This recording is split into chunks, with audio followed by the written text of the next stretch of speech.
முன்னாள் பாதுகாப்பு செயலாளருக்கும் முன்னாள் போலீஸ் மா அதிபர் இவங்க 2 பேருக்குமே மரண தண்டனை விதிக்கப்பட்டிருக்கு.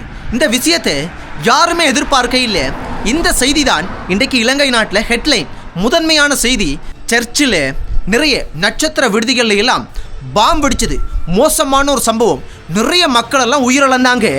இந்த விஷயத்துக்காக தான், இந்த விஷயம் சம்பந்தப்பட்ட விஷயத்துக்காக தான் இவங்க 2 பேருக்குமே மரண தண்டனை இன்றைக்கு இவங்க 2 பேருக்குமே 3 நீதிபதிகளான குழுவால் இவங்களுக்கு விதிக்கப்பட்டிருக்கு.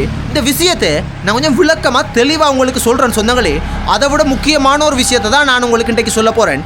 என்னண்டா, இந்த காணொலியை இளைஞர்கள் பார்க்குறீங்கண்டா, இளம் தம்பிமார்கள் அண்ணாமார்கள் பார்க்குறீங்கண்டா, நீங்கள் பைக் வச்சுருக்கிறீங்க, உங்களோட பைக்கில் கடும் வேகமாக ஓடுறீங்கண்டா, உங்களுக்கு தான் இந்த காணொலி.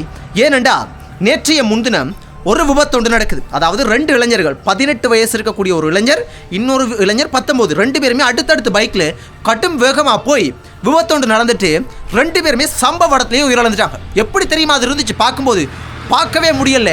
இந்த யூடியூப்பில் வந்து இருக்கிற ரூல்ஸ்னால அந்த வீடியோவை நான் காட்ட முடியாது. அந்த வீடியோவை நான் கூட முழுசாக பார்க்கல. இந்த இடுப்போட இந்த உடம்பு இருக்குல்லோ 2 துண்டை அப்படியே பிளந்து சிதறிட்டு 2 பேருக்குமே இடுப்புக்கு கீழே ஒரு துண்டு அப்படியே சிதறி போகுது, இன்னொரு பக்கம் இப்படி போகுது, தலை ஒரு பக்கம். அது பார்க்கவே முடியல. என்னண்டா சொந்தங்களே, இந்த சம்பவம் இலங்கை நாட்டில் நீர்கொழும்புல மிகவும் என்று சொல்லப்படக்கூடிய வீதியில் நேற்றைய முன்தினம் புதன்கிழமை தான் அந்த சம்பவம் நடந்திருக்குது.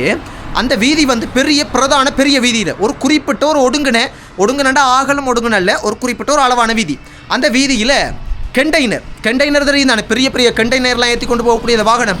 அது கண்டெய்னர் இல்லாமல் நீளமான வாகனம் இல்லோ, அந்த வீதியில் அப்படியே நேராக கண்டெய்னர்ன்றது நல்ல நீளமானது. அப்போ அந்த வீதியில் 2-3 மடங்கு நீளம் வரும் அந்த வாகனம். அதை அப்போ அந்த கண்டெய்னர் அந்த வீதியால் ஒரு பக்கத்தில் திருப்புறாங்க, ரிபேஸில் வந்து திருப்பி எடுக்கிறாங்க. அப்போ அந்த வீதி முழுக்க அப்படியே மூடப்பட்ட மாதிரி இருக்குது. அப்போ அந்த வீதியால் அந்த சிசிடிவி காணொலியில் பார்க்குற நான் அந்த 2 பைக் வருது, பைக் வர சத்தம் காதை பிளக்குது. அப்போ வர்றது சும்மா சொற்ப நொடியில், ஒரு கொஞ்ச நேரத்தில் நொடி பொழுதில் அந்த கண்டெய்னரில் ஒன்றுமே பண்ண முடியல. திடீரென்று நடு ரோட்டில் வந்து கண்டெய்னர் இருக்குன்ட்டு அவங்களால ஒன்றும் பண்ண முடியல, வந்த வேகத்துக்கு கட்டுப்படுத்த முடியல. அந்த கண்டெய்னருக்கு கீழே இந்த ஆங்கில படம் ஒன்று இருக்குது, அந்த படத்தில் பேர் எனக்கு வரல. அந்த படத்தில் ஒரு வில்லன் வந்து அப்படி தான் அந்த கண்டெய்னருக்கு கீழால் போவான்.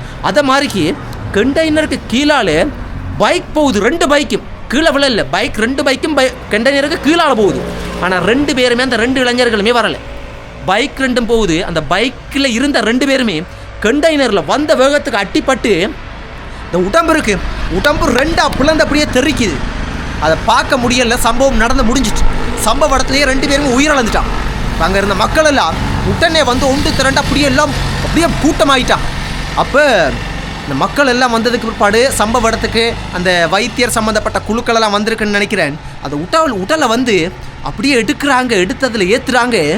இடுப்புக்கு கீழே ஒரு பகுதி, இடுப்புக்கு மேலே ஒரு பகுதி, தலையோட ஒரு பகுதி, அதை பார்க்கவே முடியல சொந்தங்களே. ரத்தமாகவும் மோசமான ஒரு விஷயமா இருந்தது. அந்த உயிர் போயிருச்சு. அப்போ கோபமடைஞ்ச அந்த உயிரிழந்த இளைஞர்களினுடைய சொந்த பந்தங்கள் மக்கள் கோபமடைஞ்சு என்ன செய்கிறாங்கடா, அந்த கண்டெய்னரை அப்படியே நெருப்பு பற்ற வச்சு எரிக்கிறாங்க. போன உயிர் வருமா? போன உயிர் வராது. ஆனால் அதுக்கு பிற்பாடு போலீஸ் சம்பவ இடத்துக்கு வந்ததுக்கு பிற்பாடு அந்த தீயை அணைக்கக்கூடிய குழுவெல்லாம் கூப்பிட்டு ஒரு வழியாக எல்லாம் கட்டுப்பாட்டுக்குள்ளே கொண்டு வந்துட்டாங்க. இப்போ 2 பிரிவில் விசாரணை நடக்குது. ஒன்று இந்த நெருப்பு பற்ற வச்சு கண்டெய்னரெல்லாம் வந்து நெருப்பு பற்ற வச்சுருக்கிறாங்க, தாக்குதல் மேற்கொண்ட குழு சம்மந்தப்பட்ட விஷயத்தில் விசாரணை நடக்குது. இன்னொன்று விபத்து சம்மந்தப்பட்ட விஷயத்தில். எதுவாக இருந்தாலும் போன உயிர் 2மே வராது. 2 பேர் வயசும் 18 வயசு, ஒருத்தருக்கு இன்னொருத்தருக்கு 19 வயசு.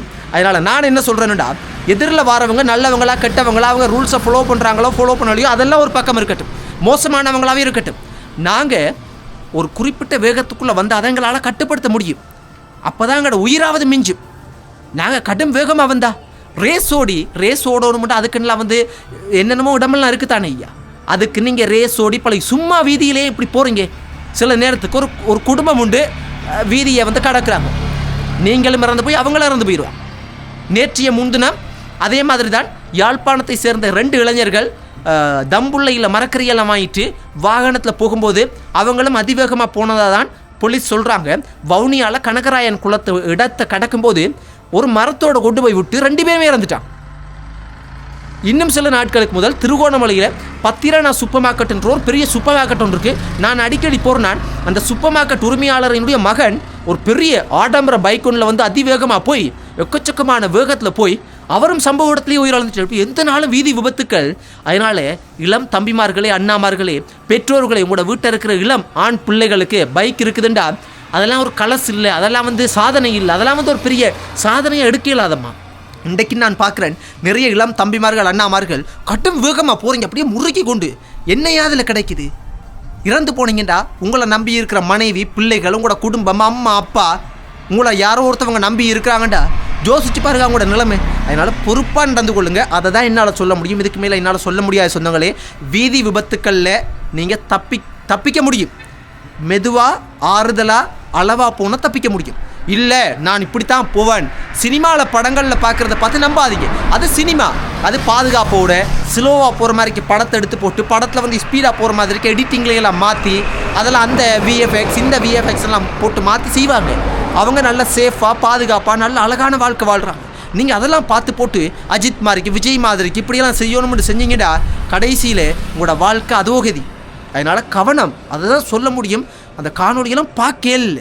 வீதி விபத்துக்குள்ள ஒவ்வொரு நாளும் இறந்து போகிறாங்க. அடுத்தது பாதுகாப்பு செயலாளரும் முன்னாள் போலீஸ் மா அதிபரும் அவங்க 2 பேருக்குமே இலங்கை நாட்டில் மரண தண்டனை விதிக்கப்பட்டிருக்கு. இது கொழும்புல மேல் நீதிமன்ற 3 நீதிபதிகள் அடங்கிய குழுவால் தான் நீதிபதிகளால் இந்த தண்டனை வழங்கப்பட்டிருக்கு.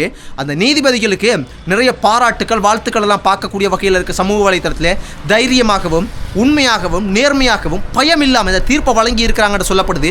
ஏனெண்டா இவங்க 2 பேரும் என்ன தப்பு பண்ணியிருக்காங்கடா நீங்கள் செய்திகளில் பார்த்துருப்பீங்க. இருந்தாலும் நான் உங்களுக்கு சொல்கிறேன், இன்றைக்கு இலங்கை நாட்டில் இந்த செய்தி தான் முக்கியமான, முதன்மையான செய்தியாக இருக்குது. என்னடா இந்த 2 பேருமே உங்களுக்கு ஞாபகம் இருக்கும், சில வருஷத்துக்கு முதல் பாம் ஒன்று வெடிச்சது. பாம்புண்டா ஒன்று இல்லை, எக்கச்சக்கமாக வெடிச்சது. ஆலயங்களில், அதே மாதிரிக்கு நிறைய நட்சத்திர விடுதிகளில் வெள்ளக்காராக்கள்லாம் தக்கக்கூடிய ஹோட்டல்கள்லாம் வெட்டிச்சு நிறைய மக்கள் உயிரிழந்தாங்க. வெள்ளக்காராக்கள், இலங்கை நாட்டில் இருக்கிற மக்கள் எல்லாருமே உயிரிழந்தாங்க. அந்த சம்பவம் மறக்கவே முடியாது. அந்த சம்பவம் நடக்கிறதுக்கு முதல் அந்த நேரத்தில் இருந்தே இந்த பாதுகாப்பு செயலாளரும் இந்த முன்னாள் போலீஸ் மா அதிபர் இவங்க 2 பேருக்குமே போதிய அளவுக்கு அந்த சம்பவத்தை தடுக்கிற அளவுக்கு, அந்த சம்பவத்தை தடுத்து நிறுத்தக்கூடிய அளவுக்கு நிறைய ரகசிய புலனாய்வு தகவல்கள் எக்கச்சக்கமாக கிடைச்சிருக்கு. ஆனால் இவங்க 2 பேருமே இவங்களோட கடமையை சரியான முறையில் நிறைவேற்றாமல் அதை அசட்டத்தன்மையாகவும், அதை கடந்து போய் இல்லைன்னா அதை குற்றம் செய்யக்கூடியவங்களுக்கு துணை போகிற அளவுக்கோ இவங்க அந்த விஷயத்தில் வந்து வீக்காக இருந்திருக்கிறாங்க. அந்த சம்பவத்தை வந்து நடக்கிறதுக்கு இடம் கொடுத்துருக்குறாங்க, அல்லது அந்த சம்பவத்தை வந்து தடுக்காமல் இருந்திருக்கிறாங்க. போதிய அளவுக்கு ஆதாரங்கள் கிடைச்சும். அப்போ இந்த குற்றம் வந்து இவங்க 2 பேருக்கும் சுமத்தப்பட்டு இவங்களுக்கு எதிராக 1-2 இல்லை 855க்கும் அதிகமான நிறைய ஆதாரங்கள் திரட்டப்பட்டு அதில் 90% அதிகம் வந்து இவங்களுக்கு நிரூபிக்கப்பட்டிருக்கு. இவங்க தப்பவே முடியாத அளவுக்கு எல்லாமே நிரூபிக்கப்பட்டதன் காரணத்தினால இவங்க 2 பேருக்குமே மரண தண்டனை இன்றைக்கு விதிக்கப்பட்டிருக்கு. இது உண்மையாகவே அனுரகுமார் திசாநாயக் அவர்களுடைய அரசாங்கத்தில் நிறைய வளர்ச்சி, நிறைய விஷயங்கள் நாட்டில் நடந்தாலும் இதெல்லாம் இந்த அரசாங்கம்ன்றதுனால தான் நடக்குது. இல்லைண்டா இதெல்லாம் நடக்கவே நடக்காதுண்டு நிறைய சமூக வலைத்தளத்தில் நிறைய விஷயங்களை பார்க்க கிடைக்குது. இன்னொன்று இதில் முக்கியமான விஷயம் என்னென்னா, இவங்களோட நிலைமையே இப்படிண்டா இவங்களுக்கு பின்னுக்கு இருக்கிற இன்னும் முக்கியமான பெரிய பெரிய தலைகளெல்லாம் சிக்கினாங்கண்டா அவங்களுக்கு கிடைக்கிற தண்டனைகள்லாம் என்னென்னவா இருக்கும்னு நிறைய சமூக வலைத்தளங்களில் நிறைய விஷயங்கள் பேசப்பட்டு கொண்டிருக்குது.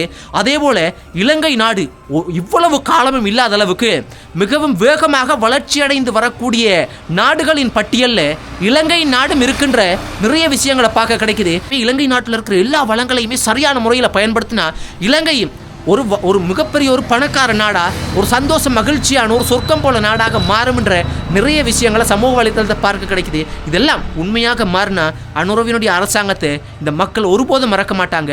பொறுத்திருந்து பார்ப்போம். இந்த அரசாங்கமாவது இனவாதம், மதவாதம், எந்த ஒரு பாரபட்சமும் இல்லாமல் சரியான, உண்மையான, நேர்மையான, சிறந்த அரசாங்கமாக இருந்தாங்கண்டா உண்மையாகவே கடவுளுக்கு தான் நன்றி சொல்லணும். நன்றி சொந்தங்களே, இந்த நாள் உங்களுக்கு, உங்களோட பிள்ளைகளுக்கு, உங்களோட குடும்பங்களுக்கு எல்லோருக்கும் இன்றைக்கு மட்டுமல்ல நாளைக்கு எல்லா நாளும் சந்தோஷம், மகிழ்ச்சியான நாளாக, பாதுகாப்பான நாளாக இருக்கணும் நான் கடவுளை வேண்டிக் கொள்கிறேன். அதே போல் நீங்களும் எனக்கும் வேண்டிக் கொள்ளுங்க. Good night, sweet dreams, cheers, பாய்.